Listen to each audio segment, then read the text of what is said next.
በዚህ ሰዓት ወንዶች ለሴጋ እየደረገ ያለው ነገር ቢኖር ፖርኖግራፊ ነው።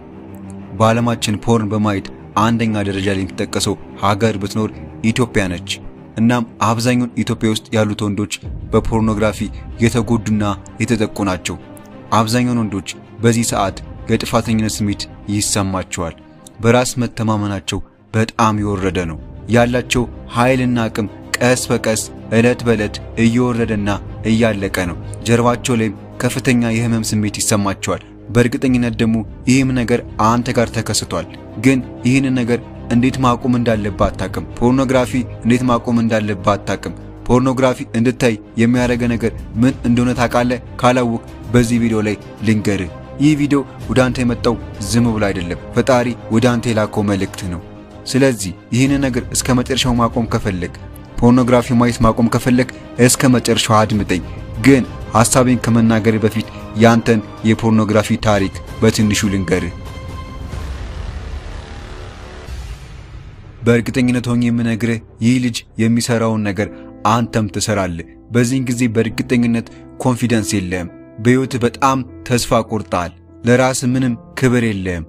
ሁሌም ቢሆን ልትሰራው የምትችለው የተሻለ ነገር ሕይወት ውስጥ የለም። በዛም ምክንያት ራስን አጥፋ የሚል ስሜት ይሰማሃል።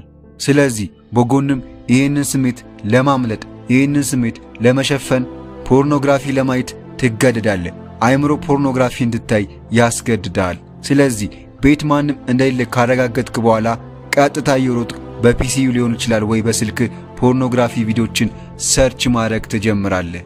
ፖርኖግራፊ ቪዲዮችንም ሰርች አድርገ ካበቃ በኋላ እሱ መመልከት በጀመርክበት ሰዓት ሁለት ነገርና ጥፋቶችን ትሰራለህ። አንደኛውና የመጀመሪያው ዝሙት ነው።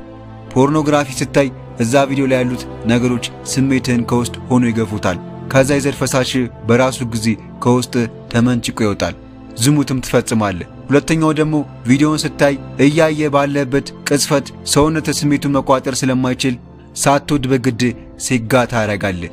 ግለ ወሲብ ራስ ላይ ትፈጽማለህ። በቃ ፖርን ማለት ነው። አይምሮን ይበክሏል።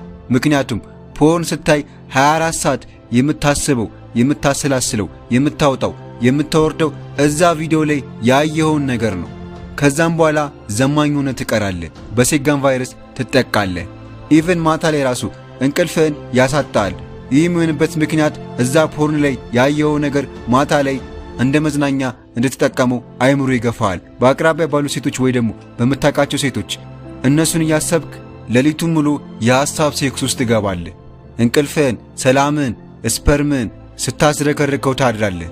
በሚገርም ሁኔታም ብዙዎች ከዚህ ሱስ መላቀቅ እንደተቸገሩ ተመልክቻለሁ። አንድ ሰው የዝሙት፣ የሴጋ፣ የፖርን አዲክሽን ከሚያቆም የሲጋራና የሐሺሽ ሱስ ቢያቆም ይቀለዋል። ምክንያቱም ያን በምክር ሊለቅ ይችላል። ይህኛው ግን አንድ ሕይወት ውስጥ ከገባ ብተው በዛ ከተባለ ለአንድ ሳምንት ወይ ደግሞ ለአንድ ወር ነው። እንደው ጠንካራ ሰው ከሆንክ ከ6 ወር አያልፍም። በድንገት የሆነ ቀን መልሶ ድርግም አድርጎ ያሳያል። ይህም ችግር እንዳለብህ አውቃለሁ። እናም ይህም ችግር የጥፋተኝነት ስሜት እንዲሰማ ያደርጋል። በራስ መተማመንህን ይገለዋል። ወገብ ላይ የተለያዩ ህመሞችን ያስከትልብሃል። ራስ ምታት ይዛል። በብልት ላይ የተለያዩ ኢንፌክሽኖችን ይፈጥራል። 99% የሚሆኑን ታሪክህን ባልነግርህም የተወሰነውን ነገር ያለው። ስለዚህ በዚህ ቪዲዮ ላይ ፖርኖግራፊ የሚያስከትሉብን ነገሮች እነግርሃለሁ፣ አስተምራለሁ። በዚህ ቪዲዮ ላይ ፖርን የምታቆምበትን ዋነኛ ነገር እነግርሃለሁ። በተለይ መጨረሻው በጣም አስፈላጊና ኢምፖርታንት ነው። አንደኛው የሐሳብ ሴክስ። ፖርኖግራፊ ማየት የሐሳብ ሴክስ ውስጥ ይከታል። ፖርኖግራፊ አብዝተህ በምትመለከትበት ሰዓት ማታ ማታ እንቅልፍ እጦት ይዛል። ማታ እንቅልፍህን መተኛት ያቅታል። እዛ ፖርኖግራፊ ላይ ያሉትን ቪዲዮ ቀምባቸው እያረገ ነው። ፖርኖግራፊ አንተን እያስተማረ ያለው ነገር ቢኖር ሰዎችን እንደ ኦብጀክት ወይ ደግሞ እንድትጠቀምባቸው እያረገና እየገፋፋ ነው። ይህ ደግሞ ከኃጢአቶች መሃል አንደኛውና ዋነኛው ነው።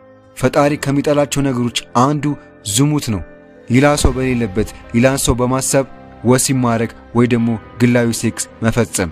የምታፈቅራትን ልጅ ሊሆን ይችላል።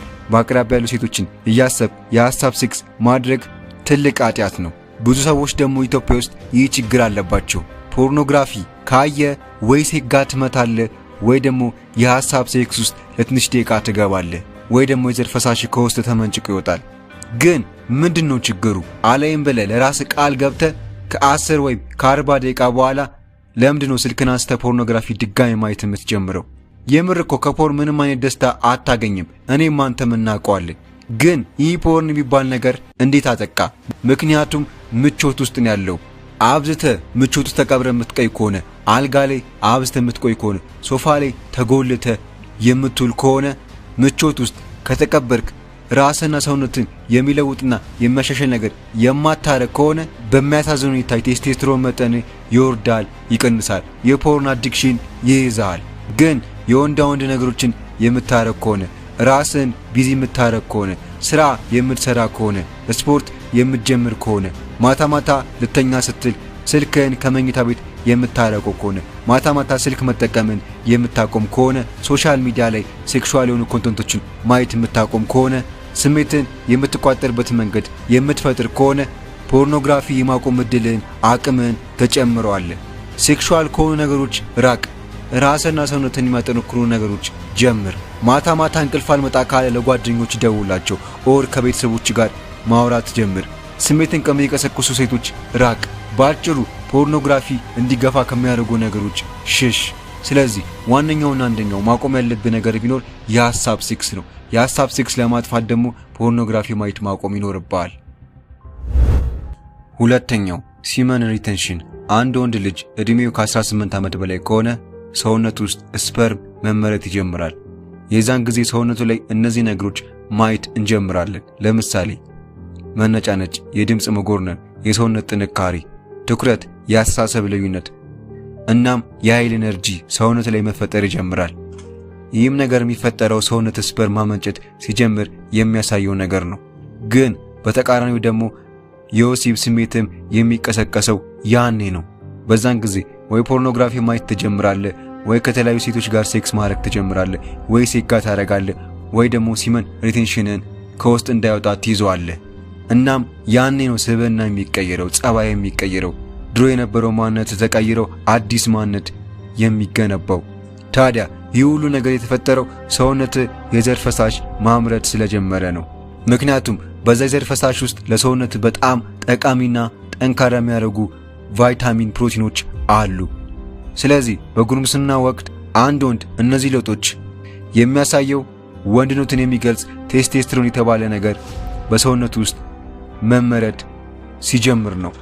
አንድ ወንድ ኃይሉ የሚታወቀው የኃይል መጠኑ የሚገነባው ወይ ደግሞ ወንድነቱ የሚረጋገጠው በቴስቴስትሮን መጠኑ አማካኝነት ነው። ይህ ወንድ ከፍተኛ ቴስቴስትሮን ካለው ይህ ወንድ ሁሉ ያለው ኳሊቲ ይኖረዋል። ስፖርት መስራት ይችላል፣ ከባድ ነገሮች ማድረግ ይችላል፣ ፊቱ ላይ ጺም መፈጠር ይጀምራል። ግን አንድ ወንድ የቴስቴስትሮን መጠኑ ዝቅ ካለ የወንድነት ኃይሉ ጥንካሬው ማብሮ ዝቅ ይላል። ሰውነት ላይ ምንም አይነት ጺም አይታይም፣ ሰውነት ላይ ምንም አይነት ጡንቻ አይታይም። ስለዚህ ሰውነት አይምሮ ሞር ኢነርጂ እንዳገኝ ከፈለክ የግዴታ ሲሜን ሪቴንሽንን በውስጥ ማቆየት ይኖርባል። የዘር ፈሳሽን በውስጡ መያዝ ይኖርባል። ይህ ሲሜን ሪቴንሽን የሚባል ነገር ነው ወንድነትን የሚገልጸው። ነገር ግን በዚህ ሰዓት ምን ያህሎቻችሁ ናችሁ ትምህርት ቤት ውስጥ ከተለያዩ ሴቶች ጋር ሴክስ የምታደርጉት፣ ሴክስ የምትፈጽሙት፣ ሲሜን ሪቴንሽናችሁን የምትገሉት? ምን ያህሎቻችሁ ናችሁ ፖርን በማየት የዘር ፈሳሻችሁን የቴስቴስትሮን መጠናችሁን የምታቃጥሉት? ምን ያህሎቻችሁ ናችሁ ሴጋ በማድረግ ሲሜን ሪቴንሽናችሁን ከውስጣችሁ የምታወጡት? አብዛኞቻችሁ ይህ የተናገርኩትን ነገር ታረጋላችሁ። በዚህን ጊዜ ሶሻል ሚዲያ ላይ የምታዩትና የምትመለከቱት ነገር ኮንትሮል ካደረጋችሁ ያ ሶሻል ሚዲያ መጥፊያችሁ ሊሆን ይችላል። በጣም አማላይና ለፖርን የሚጋብዙ ቪዲዮዎች ሶሻል ሚዲያ ላይ አሉ። እነዛን ቪዲዮዎች ብሎክ ማድረግ ወይ ደግሞ ኢግኖር ማድረግ ይኖርባችኋል። ነገር ግን እነዛን ቪዲዮዎች የምትመለከቱ ከሆነ አዝናለሁ፣ ለፖርን የመዳረግ ዕድላችሁን አትቀንሱትም። ሲሜን ሪቴንሽናችሁን ወይ ደግሞ የዘር ፈሳሻችሁን ውስጣችሁ እንዳተከማችሁት ይቺ ምድር ትልቅ ሲስተም ውስጥ ከታለች። አስታውስ፣ ፖርኖግራፊ ቢዝነስ ነው። አንተ ባየውና በተመለከትከው ቁጥር ነው ያ ፖርኖግራፊ የሚስፋፋው፣ ያ ፖርኖግራፊ ቪዲዮዎች የሚያዩ ሰዎችም የሚጨምሩት። ያን ቪዲዮ ባየ ቁጥር አሁን ካለበት ሲስተም መቼም ቢሆን አትወጣም። ስለዚህ እድሜ ከ18 ዓመት በላይ ከፍ እያለ ሲመጣ ሰውነት ስፐርም ማመንጨት ይጀምራል። ያንን ልትጠነቀቅ ይገባል። ምክንያቱም የዛኔ ነው ጸባይ፣ ባህሪ፣ ሁሉ ነገር የሚቀየረው። ሶስተኛው ተስፋ መቁረጥ። ተስፋ የመቁረጥ ስሜት ሲሰማ ተስፋ እንዳትቆርጥ። እንደማታደርገው እየታወቀን የተሰማ ከመጣ ተስፋ እንዳትቆርጥ። እንደማታደርገው መቼም ስኬታማ እንደማትሆን ብዙ ሰዎች ከነገሩ እንዳታዳምጣቸው ወንድሜ፣ እንዳታዳምጣቸው። ግዴታ ማለት ነው። የጀመርከውን ነገር መጨረስ አለብህ። እዚህ ምድር ላይ አብዛኛው ሰዎች ትልቅ ህልም አላቸው፣ ትልቅ ፐርፐዝ አላቸው፣ ማሳካት የሚፈልጉ ትልቅ ነገር አለ። ነገር ግን ያቺን ነገር ለትንሽ ቀን ያደርጉታል፣ አክሽን ይሰጡታል፣ ከዛ ተስፋ ይቆርጣሉ። ያ ነገር አልሳካ ሲላቸው እጃቸውን አጣጥፈው ይቀመጣሉ። ያኔ ነው ሴጋ የምትፈጽሙ፣ ያኔ ነው ፖርኖግራፊ የምታየው፣ ያኔ ነው ለፖርኖግራፊ የምትጠቃው። እዚህ ምድር ላይ ምንም ፐርፐዝ የለኝም ብለህ ተስፋ ከቆረጥ ፖርኖግራፊ ነው የሚያጠቃ፣ ፖርኖግራፊ ነው አስሮ የሚይዝ። አስታውስ ወንድሜ፣ ሰይጣን የሚያስደስተው ነገር ቢኖር አንድና አንድ ነገር ነው፣ እሱም ተስፋ መቁረጥ ነው። ምክንያቱም ሴጋ አርገ፣ ማስተርቤሽን አርገ፣ ፖርኖግራፊ ተመልክተ ንስሐ ልትገባ ትችላለህ። ሰይጣን ደግሞ በዚህ ነገር ደስተኛ አይደለም። ታዲያ ሰይጣን መቼ ነው ደስተኛ የሚሆነው ካልከኝ፣ ከዚህ ነገር አልወጣም ብለህ ተስፋ የቆረጥክበት ቀንና የወሰንክበት ቀን ላይ ነው። ተስፋ መቁረጥ የለብህም። አዎ አውቃለሁ፣ ኑሮ በጣም ከባድ ነች፣ ላይፍ በጣም ከባድ ነች። ብዙ የማይገመቱ ነገር ህይወት ላይ ይፈጠራል። የማታስባቸው ነገሮች ወደ ህይወት ይመጣሉ። እነዛን ነገሮች፣ ችግሮች መቋቋም ይኖርብሃል። ተስፋ መቁረጥ የሚባል ነገር የለም። በዚህን ጊዜ አብዛኛውን ወጣት የሚሰራው ስህተት ቢኖር ተስፋ መቁረጥ ነው። አንድ ነገር ያረገውና ያንን ነገር ያቆመዋል። አንድ ነገር ይጀምርና ያንን ነገር ይተዋል። ይህ ነገር ነው ለፖርኖግራፊ የሚዳርግ። አስታውስ፣ ህይወት ላይ ፐርፐዝ የለኝም ብለህ የምታስብ ከሆነ ወይ ደግሞ የምታረገውና የምሰራው ነገር ከሌለ ማንነትህን፣ ክብርህን፣ ህይወትህን ተጣለዋለህ። ያኔ የሚጎዳን ነገር ነው የምታየው የምታረገው። በዛን ቅስፈት በዛን ጊዜ ፖርኖግራፊ ያጠቃል። ስለዚህ ነገሮችን ተስፋ ሳትቆርጥ አርጋቸው፣ ተግብራቸው። ፖርኖግራፊ ማየት ማቆም ከፈለግክ ማለት ነው። አራተኛው ኮንፊደንስን ይገለዋል። ፖርኖግራፊ ማየት በቀጠልክ ቁጥር አመለካከትህን፣ አስተሳሰብህን ይገለዋል፣ ያበላሸዋል። ለራስ ያለ ክብር በጣም ነው የሚቀንሰው። አይምሮ ላይና ህይወት ላይ ጭንቀት ይፈጥርብሃል። ነገሮችን እንዳታረግና እንዳትፈጽም ያረጋል። በቃ ፈሪ ሰው ነው የሚያረግ። ማህበራዊ ህይወት ይከብዳል። ከማንም ሰው ጋር እንዳትገናኝ ያረጋል። ከዛም አልፎ የትኛውንም ሴት ሄደ በኮንፊደንስ እንዳታዋራት፣ እንዳታናገራት ያረጋል። አስሮ ይዛል። ለሴክስም ያለ ስሜት ይወርዳል፣ ይቀንሳል። ፍቅረኛ ልትኖር ትችላለች ወይ ሚስት ልትኖር ትችላለች። ነገር ግን ሴክስ ላይ ወዲያውኑ የዘር ፈሳሽ የሚወጣው ለሴክስ ያለ ኢነርጂ ኦቨር ይቀንሳል፣ ይወርዳል። ፖርኖግራፊ ብዙ ጊዜ ግለ ወሲብ እንታረግ እንትፈጽም ያረጋል። ያኔ ነው ኃይልን፣ አቅምን፣ ኢነርጂን የምታጣው የምትገለው። ስለዚህ አስታውስ፣ ፖርኖግራፊ ኮንፊደንስን ሙጭጭ አድርጎ ነው የሚበለው። ፖርኖግራፊ ማየትን አቁም፣ ኮንፊደንስ መጨመር ከፈለክ ማለት ነው። አምስተኛው ሰነፍ ያረጋል። ለምንድነው በጧት መነሳት የሚያቅት? ኢቭን ብትነሳ ራሱ ለምንድነው ሰውነት የሚዝለው? ምክንያቱም አብዝተ ፖርኖግራፊ ስለምታይ ነው። ለምንድነው ጂም ሄደ ስፖርት ሰራ ጉልበት የማይኖር፣ አቅም የማይኖር፣ ኢነርጂ የማይኖር? ቴስቶስትሮንን ፖርኖግራፊ ስለገደለው። አንድ ትልቅ ችግር አለብህ። ራስን ከሌሎች ሰዎች ጋር ታወዳደረዋለህ፣ ራስን ከሌሎች ሰዎች ጋር ታፎካክረዋለህ። ግን ትልቁ ችግር ያለው አንተ ጋር ነው። እሱን ማወቅ ልነግርህ ነው። ሰነፍ ስለሆንክ ነው እነሱ ያለበት ቦታ ልደርስ ያልቻልከው። ራስን ከነሱ ጋር የምታወዳደር ኮምፔር የምታረግ ከሆነ ህይወት ላይ ምንም ነገር እያረካ አይደለም። ህይወት ላይ ምንም አዲስ ነገር እየፈጠርክ አይደለም። ይህ ነገር ነው ራስን ከሌሎች ሰዎች ጋር እንድታወዳደር የሚያደርግ። ራስን ማወዳደርን አቁምና የራስን ኑሮ ኑር። ባልሰራው ወይ ደግሞ ባላረከው ነገር ምንም ነገር አትጠብቅ። ምንም አይነት ሪዛልት አትፈልግ። አንድ ነገር የማታረክ ከሆነ ህይወት ላይ ምንም ነገር አይፈጠርም። አንተ ደግሞ ምንም እየሰራ አይደለም። ኦቨር ሰነፍ ነህ። ምንም አታረግም፣ ምንም አትሰራም። ይህም ነገር ነው ለፖርኖግራፊ የሚዳረገ። ሰነፍ ሰዎች ትንሽ ነገር ያረጉና የሚያሸንፉ ይመስላቸዋል። ነገር ግን አሸናፊዎች ማድረግ ያለባቸው ነገሮች እስከ መጨረሻው እስትንፋሳቸው ድረስ ያረጋሉ፣ ይፈጽማሉ፣ ይሰራሉ። የምትፈልገው ነገር በራሱ ጊዜ አይመጣም። ስኬታማ መሆን የምትፈልግ ከሆነ ያ የምታስበው ህልም፣ ፐርፐዝ በራሱ ጊዜ አይመጣም። አንተ አልጋና ሶፋ ላይ ጊዜን እያቃጠልክ ያ ነገር በራሱ ጊዜ ተራምዶ ወደ አንተ አይመጣም። ተነስተ ነገና መፈጸም ይኖርባል። ስንፍናን ቆፍረ መቅበር አለብህ። የሆነ ቀን ተነስቶ ህይወት አይቀየርም፣ ህይወት አይለወጥም። አንተ ነህ ተነስተ ህይወትን የምትቀይረው፣ ህይወትን የምታሻሽለው። ስለዚህ ጨዋታው እዚህ ጋር ነው። ምን ያህል ነው ለስኬት የምታገለው? ምክንያቱም ህይወት ላይ ጠንክሬ ማልሰራ ከሆነ በሚያሳዝን ሁኔታ የፖርኖግራፊ ተጠቂ ነው የምትሆነው። ስለዚህ ስንፍናን ካሁኑ መግደል ይኖርባል ፖርኖግራፊ ማየት ማቆም ከፈለክ ማለት ነው። ስድስተኛው ምቾት። አብዝተህ ምቾት ውስጥ የምትቆይ ከሆነ፣ አልጋ ላይ የምትቆይ ከሆነ፣ ሶፋ ላይ የምትቆይ ከሆነ፣ ምንም ህይወት ላይ እንቅስቃሴ የማታረግ ከሆነ ህይወት ላይ የፖርኖግራፊ የሴጋ የማይሆኑ ሱሶች ተጠቂ ትሆናለህ። ነገር ግን ካለበት ምቾት ውስጥ ተፈንቅለ የምትወጣ ከሆነ፣ ነገሮችን የምታረግ ከሆነ፣ የማትሰንፍ ከሆነ ያንተ ህይወት ቀላል ይሆናል። ከማትፈልጋቸው ሱሶች ውስጥም ትወጣለህ። ምቾት አደገኛው ጠላት ነው እዚህ ምድር ላይ። አሁኑኑ ከምቾት ካልወጣ አዝናለሁ። አሁን ያሉብህ በሽቶች፣ ሱሶች መላቀቅ አትችልም።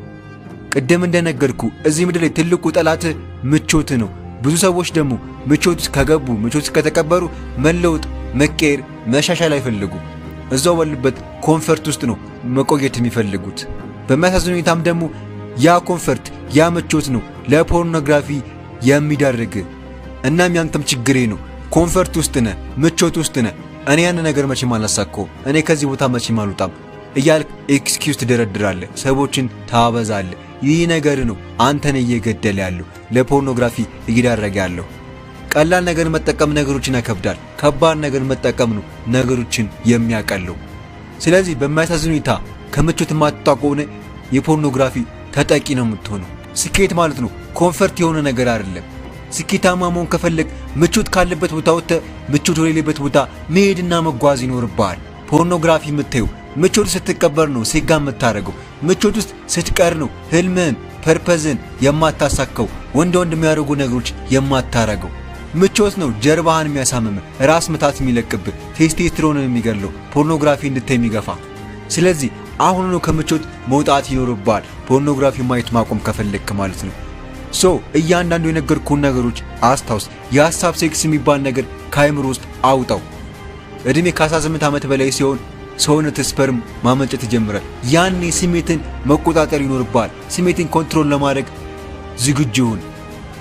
እናም ተስፋ መቁረጥ የሚባል ነገር የለም። ህይወት ቻሌንጅ ነች። በእያንዳንዱ ውጣ ውረድ ውስጥ ነገሮች ሊከብዱና ነገሮች በመንገድ ላይ ሄዱ ይችላሉ። ነገር ግን ነገሮችን በመንገድ እያስኬድ ትጋፈጣቸዋለህ። እናም በተጨማሪ ኮንፊደንስ ይኖር። ማንንም እንዳትፈራ። ሁሉም ነገር በኮንፊደንስ አርገው ተግብረው። ሰነፍ የሚያደርጉ ነገሮች አስወግድ። ሰበብ የሚባል ነገር የለም። ምቾት ውስጥ እንድትቀር የሚያደርጉ ነገሮችንም አስወግድ። እነዚህ የነገርኩህን ነገሮች ካስወግድ፣ ካስተካከልክ ለፖርኖግራፊ ያለ ስሜት ይቀንሳል። ስለዚህ እያንዳንዱን አድርጋቸው፣ ተግብራቸው። እዚህ ድረስ ቪዲዮን ከተመለከትከው በጣም ኮርቼብሃለሁ። ፖርኖግራፊ ማየት ማቆም ትፈልጋለህ ማለት ነው። ግን አስታውስ ወንድሜ፣ ፖርኖግራፊ በምታይበት ጊዜና ሰዓት ጊዜያዊ ስሜት ይሰጣል። ልክ ያ ስሜት ከጠፋና ያ ስሜት ከበረደ በኋላ ያረከው ነገር ይጸጽታል። የዛኔ ከራስ ጋር ትጋጫለህ። ያኔ ኑሮ ትመራለች። ራስን አጥፋ የሚል ስሜት ይሰማሃል። ኢቭን ራሱ ከፖርኖግራፊ ምንም ስሜት አታገኝም። ግን ስልክን እንድታወጣና ፖርኖግራፊ እንድትመለከት አይምሮ ይነግርሃል፣ ይገፋል። ግን አይምሮን መቆጣጠር ይኖርብሃል። አይምሮን ማትቆጣጠረው ከሆነ አይምሮ አንተን ይቆጣጠራል። የማይሆን ነገሮችን አንተ ላይ ይፈጽማል፣ ያረጋል። እንደነገርኩ ነው ፖርኖግራፊ ምንም ስሜት የለውም፣ ጊዜያዊ ስሜት ነው የሚሰጥህ። ስለዚህ ፖርኖግራፊ ማየትን አቁም። ይህ ቪዲዮ እንደተጠቀመ አልጠራጠርም። ኮሜንት ላይ የቀረ ሐሳብ ካለ አስቀምጥልኝ። በቀጣይ ቪዲዮ እስክንገናኝ ድረስ ይመችህ። ቪዲዮ ላይክ ማድረግ እንዳትረሳ።